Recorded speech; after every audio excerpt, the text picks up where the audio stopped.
Cricket की दुनिया में कुछ ऐसे खिलाड़ी होते हैं जिनकी प्रतिभा इतनी बड़ी होती है कि लोग उन्हें देखकर यही कहते हैं कि अगर ये लड़का खुद को संभाल ले तो ये दुनिया जीत लेगा। लेकिन समस्या ये होती है कि कई बार वही खिलाड़ी मैदान पर किसी गेंदबाज से नहीं बल्कि अपनी जिंदगी से लड़ाई लड़ रहा होता है, और ये लड़ाई बहुत खामोश होती है। ऐसी लड़ाई जो कैमरे में नहीं दिखाई देती, लेकिन इसका असर काफ़ी गहरा छाप छोड़ जाती है। ये कहानी भी कुछ वैसी ही है। न्यूजीलैंड के शायद सबसे टैलेंटेड और सबसे विवादित क्रिकेटर्स की कहानी। ये कहानी है जेसी राइडर की, उस खिलाड़ी की जिसके बारे में कहा जाता था कि वो मार्टिन क्रो के बाद न्यूजीलैंड का सबसे बड़ा बल्लेबाज बन सकता था। लेकिन एक रात, एक हमला और फिर शराब से चलती जंग ने सब कुछ बदल डाला। जेसी राइडर क्रिकेट के उस खांचे से आते थे जिसे अंग्रेजी भाषा में फुल पैकेज कहा जाता था। बाएं हाथ का अटैकिंग बैटर जो ना तो नई गेंद से डरता था और ना ही स्पिनर्स के सामने। वो मीडियम पेस गेंदबाजी भी कर सकता था और ज़रूरत पड़ने पर विकेट निकाल सकता था। इतना ही नहीं, ओवरवेट होने के बाद भी वो फील्डिंग में सुस्त नहीं थे। जब 2008 में उन्होंने न्यूजीलैंड के लिए डेब्यू किया तो क्रिकेट के जानकार लोगों को तुरंत एहसास हो गया कि ये कोई साधारण खिलाड़ी नहीं है। इंग्लैंड के खिलाफ डेब्यू, फिर भारत के खिलाफ शानदार प्रदर्शन, और कुछ ही महीनों में राइडर टीम के अहम खिलाड़ी बन चुके थे। 2008-9 की भारत के खिलाफ टेस्ट सीरीज राइडर के करियर की सबसे बेहतरीन सीरीज मानी जाती है। 3 टेस्ट मैच, 3 शतक और फिर नेपियर में वो पारी जिसने उन्हें अलग लेवल पर पहुंचा दिया। 201 रन और रॉस टेलर के साथ 271 रन की पार्टनरशिप। ये पार्टनरशिप न्यूजीलैंड की चौथी सबसे बड़ी टेस्ट पार्टनरशिप मानी जाती थी। उस पारी में राइडर का आत्मविश्वास, शॉट सिलेक्शन और ताकत सब कुछ साफ दिख रहा था। लोग खुलकर कहने लगे थे कि न्यूजीलैंड को आखिरकार अगला बड़ा बल्लेबाज मिल गया है। वनडे में भी राइडर उतने ही खतरनाक थे।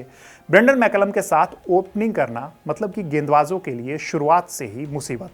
दोनों मिलकर पावर प्ले में ही मैच का रुख बदल देते थे। 2014 में वेस्टइंडीज के खिलाफ क्वींस टाउन में राइडर ने सिर्फ 46 गेंदों में शतक जड़ दिया। उस वक्त ये वनडे क्रिकेट का छठा सबसे तेज शतक था। लेकिन ये पारी भी सुर्खियों में पूरी तरीके से नहीं आ पाई, क्योंकि दूसरे छोर पर कोरी एंडरसन ने सिर्फ 36 गेंदों में शतक बनाकर शाहिद अफरीदी के 37 बॉल वाले उस समय के वर्ल्ड रिकॉर्ड को तोड़ दिया था। अगर सिर्फ आंकड़ों पर नजर डालें तो राइडर का करियर बहुत असाधारण नहीं लगता। 18 टेस्ट मैच में 40 से ज़्यादा की औसत, 48 वनडे में 33 से ज़्यादा की औसत। लेकिन जिसने उन्हें खेलते हुए देखा है वो जानता है कि ये आंकड़े उनके टैलेंट की पूरी कहानी नहीं बताते हैं। राइडर के पास वो ताकत थी, वो टाइमिंग थी और वो बेपरवाह अंदाज था जो बहुत कम बल्लेबाजों में दिखता है। यही वजह थी कि लोग बार बार कहते थे कि अगर ये लड़का खुद को संभाल ले तो ये बहुत आगे जाएगा। लेकिन राइडर की सबसे बड़ी लड़ाई क्रिकेट के मैदान पर नहीं थी। उनकी सबसे बड़ी दुश्मन शराब थी। ये समस्या बहुत ही जल्द सामने आ गई। 2008 में ही उनका नाम गलत वजहों से सुर्खियों में आने लगा। क्राइस्टचर्च में एक बार में सुबह करीब 5:30 बजे टॉयलेट का दरवाजा तोड़ने की कोशिश में उनके हाथ में गंभीर चोट लग गई। ये घटना एक मैच के ठीक अगले दिन की थी। उस वक्त भी न्यूजीलैंड क्रिकेट ने बात को संभालने की कोशिश की, लेकिन अंदर ही अंदर चिंता बढ़ने लगी थी।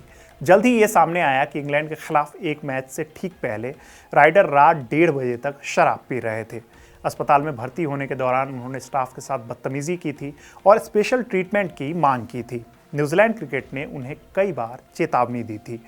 अनुशासनात्मक कार्रवाई भी की गई, लेकिन राइडर की आदतें बिल्कुल भी नहीं बदली। मैदान पर वो जितने बेखौफ थे, निजी जिंदगी में वो उतने ही असंतुलित होते जा रहे थे। 2012 में दक्षिण अफ्रीका के खिलाफ नेपियर वनडे के बाद राइडर ने इंटरनेशनल क्रिकेट से ब्रेक लेने का फैसला किया। बाहर से ये चोट का मामला बताया गया, लेकिन असल वजह डिसिप्लिन से जुड़ी हुई थी। चोटिल होने के बावजूद वो शराब पीते हुए पाए गए थे, जो टीम के प्रोटोकॉल का सीधा उल्लंघन था। आखिरकार राइडर ने खुद कहा कि वो इंटरनेशनल क्रिकेट से दूर रहेंगे और अपने निजी मुद्दों पर काम करेंगे। उस वक्त लगा कि शायद ये सही फैसला है, लेकिन फिर आया 28 मार्च 2013, वो रात जिसने सब कुछ बदल डाला। क्राइस्टचर्च में घरेलू वनडे टूर्नामेंट का सेमीफाइनल खेलकर राइडर अपने साथियों के साथ मेरीवेल इलाके के एक मेंस बार में गए। माहौल एकदम शांत था, सब आराम से बैठकर ड्रिंक्स कर रहे थे। बार मैनेजर स्टीव होम्स ने बाद में कहा कि ये एक नॉर्मल रात की तरह ही थी, इसलिए सिक्योरिटी को वहां नहीं रखी गई थी। रात करीब 12:30 बजे राइडर बार से बाहर निकले और तभी उन पर हमला हो गया। गवाहों के मुताबिक 3-4 लोग बिना किसी बहस के उन पर टूट पड़े। उन्हें जमीन पर गिराया गया, लात घूंसे मारे गए और हमला इतना भयानक था कि देखने वालों को ये यकीन ही नहीं हो रहा था कि राइडर को इतनी मार क्यों पड़ी।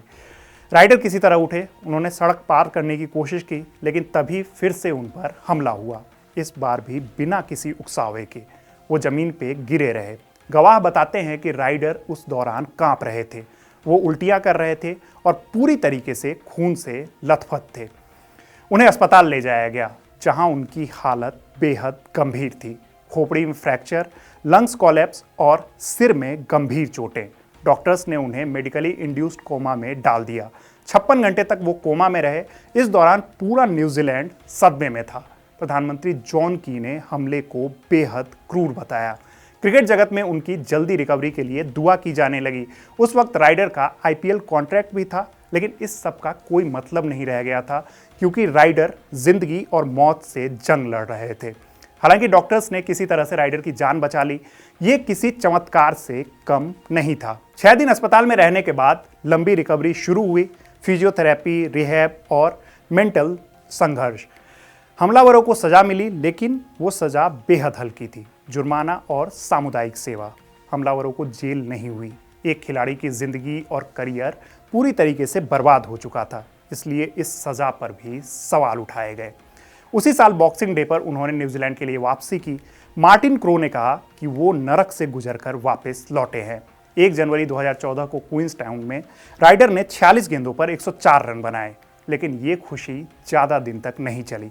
10 फरवरी 2014 को भारत के खिलाफ टेस्ट से ठीक पहले राइडर एक बार में शराब पीते हुए पकड़े गए, टीम से बाहर कर दिए गए और ये उनका आखिरी मौका था और वहीं उनका इंटरनेशनल करियर खत्म हो गया। इसके बाद उन्होंने फिर कभी न्यूजीलैंड के लिए क्रिकेट नहीं खेला। इंटरनेशनल क्रिकेट से बाहर होने के बाद राइडर इंग्लैंड चले गए और एसेक्स के लिए वो काउंटी क्रिकेट खेलने लगे। वहाँ उन्हें वो शांति मिली जो इंटरनेशनल क्रिकेट में उन्हें कभी नहीं मिली। कम मीडिया, कम दबाव और सिर्फ क्रिकेट। वहाँ उनकी गेंदबाजी भी निखर कर सामने आई और उन्होंने 12 मैचों में ही 44 विकेट अपने नाम कर लिए। लोग हैरान थे कि क्या ये वही खिलाड़ी है जिसने वो कुछ साल पहले तक हम सभी जानते थे। उन्हें न्यूजीलैंड की टीम में वापस लेने की मांग तक होने लगी, लेकिन 2020 में उनकी जिंदगी में शराब फिर से लौट आई। नशे में ड्राइविंग का मामला, तय सीमा से 3 गुना ज़्यादा अल्कोहल और फिर वही कोर्ट और काउंसलिंग शुरू हो गई। लोगों को हैरानी इस बार नहीं हुई, बस अफसोस हुआ। सबको लगा कि ये कहानी शायद ऐसे ही खत्म होगी। आज जनवरी 2026 में जेसी राइडर 41 साल के हैं। वो क्लब क्रिकेट खेल रहे हैं, कोचिंग कर रहे हैं और छोटी लीग्स में कभी कभार दिख जाते हैं। वो अक्सर मीडिया से दूर रहते हैं और अकेले रहना पसंद करते हैं, लेकिन उनकी कहानी अभी भी अधूरी है। एक ऐसा टैलेंट जो जितना चमक सकता था उतना शायद कभी भी नहीं चमक पाया, और शायद यही बात इस कहानी को सबसे ज़्यादा दुखद बनाती है। तो ये कहानी आपको कैसी लगी हमें कमेंट बॉक्स में ज़रूर बताइएगा। मेरा नाम है रविराज, देखते रहिए कड़क। धन्यवाद।